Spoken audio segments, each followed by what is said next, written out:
Huge flocks of synchronized starlings create beautiful sights of moving dark clouds. The phenomena was spotted in the skies of southern Israel on Saturday.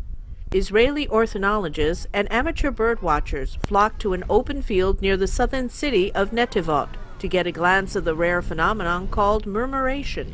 Professor Yossi Leshem from Tel Aviv University says the synchronized movement is to help the birds find food and to create a defense mechanism against birds of prey.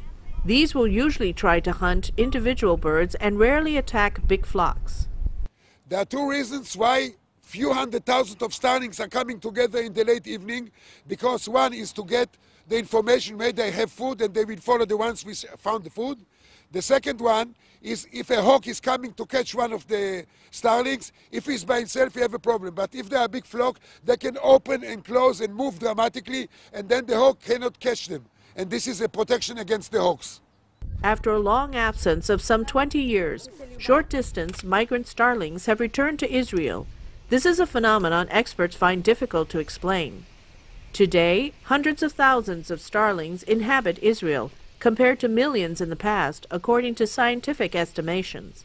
The common starling used to fly to Israel from Russia and Eastern Europe until the early 90s in mind-boggling flocks of millions. For an unknown reason, the number of the small birds migrating over Israel declined dramatically, and they could no longer be seen in Israel's skies. But in 2012, their numbers began increasing, and they were sighted for the first time above the Sea of Galilee. Experts say that they are best to watch at dusk, when the birds flock for some 20 minutes of unique aerobatic display before retiring for the night. Their synchronized flyover creates what seems to the eye to be a black cloud that moves and randomly changes direction and form.